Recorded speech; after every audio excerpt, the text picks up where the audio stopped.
As you know, I have an affinity for Tutor Doctor, and with me now is one of their specialists. Her name is Jessica Bush, and she's a franchisee owner. Welcome to our show.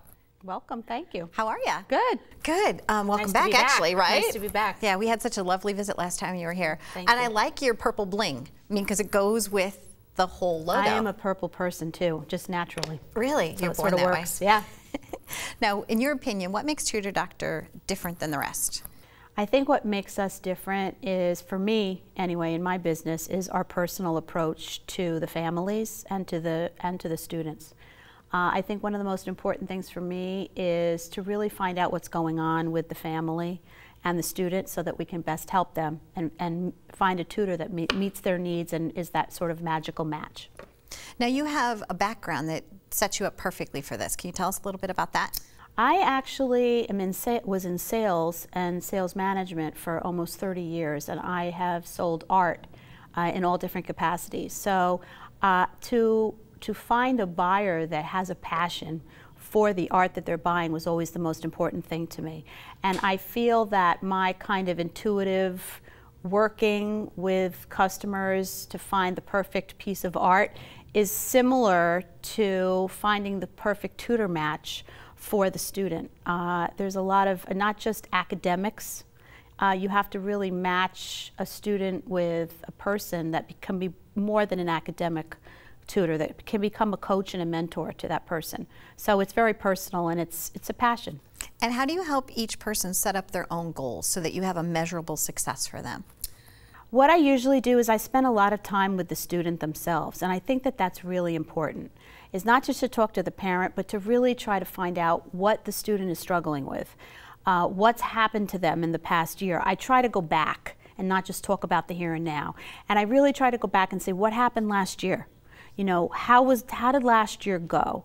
And then they sort of get into telling me their story, which I think is really important, for me anyway, is to find out what happened to them to really help determine what their needs are now. You know, if they struggled, I had a student the other day who last year, she's a sophomore in high school. Last year, for some reason, and the doctors couldn't find out why, she lost her eyesight. They couldn't figure it out. I have my opinions of what I think. You know, a lot of it, there's so much stress-related stuff on the high school kids right now. She lost her eyesight, and slowly it came back. But those months that she didn't have her eyesight, her parents had to pretty much read her lessons to her and help her. This is in high school, so it's a challenge. Slowly her eyesight came back. Right after that, she had an incident happen in gym class and she had a double concussion. So a lot of things were working against her, and it helped her. Her confidence went down. She didn't feel as secure in her studies, and this was a top student. You know, but because of medical setbacks, for whatever reason, you have to figure out why they are where they are at now. There's always a reason, you know. And if I hadn't have learned about that, I could never sort of know that about her and be sensitive to what her needs are now and set her goals. And I think that is what makes you different, because you take it so personally. I really do. It's really personal to me. And we're going to spend a little time together doing a little educational tip. Okay. So stay tuned for more on this wonderful look at Jessica Bush and her fabulous Tutor Doctor experience.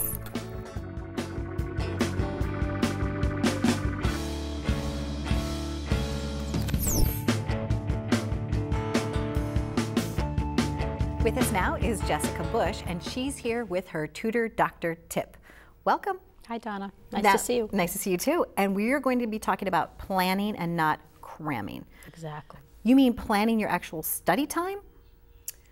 When a student gets information on a test or a quiz, what I see happening a lot out there is that they procrastinate and they wait to the very last minute and then they study, instead of creating study sheets, study guides, and strategizing how to study. And then when you cram, it doesn't work. Your brain short circuits and you forget everything. That makes sense to me. Now, did you find things in your own path, in your own past, that helped you become who you are today? Now, were you a crammer early on, and did it like bite you in the hiney? I actually was not a crammer early on. I was one of those types of people in college. I never pulled an all-nighter, ever.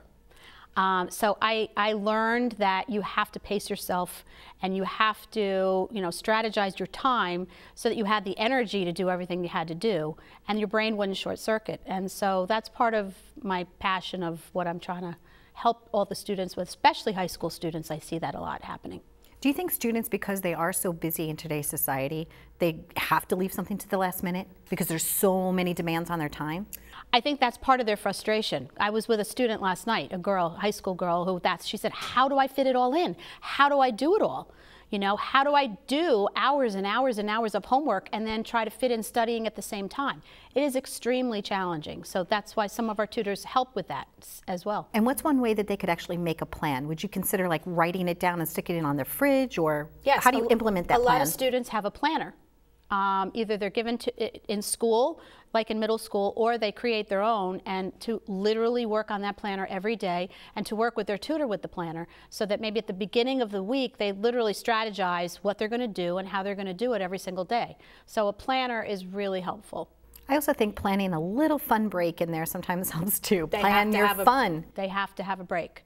They have to give themselves time to just sort of decompress and chill, but don't get too distracted. That's the problem with, especially with the teens today, is they cannot lose focus completely or else they're just going to not do it. Well, they just need to time it. Exactly. Right? 5 minutes, 10 and minutes, 15 minutes. Maybe put their cell phone in another room.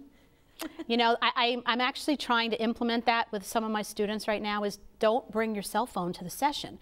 Leave it on the kitchen table or leave it in another room so that you're not distracted by all the texts coming in and you're not prompted to text because it's very distracting. Great tips as always. Jessica, thank you so much. Thank you.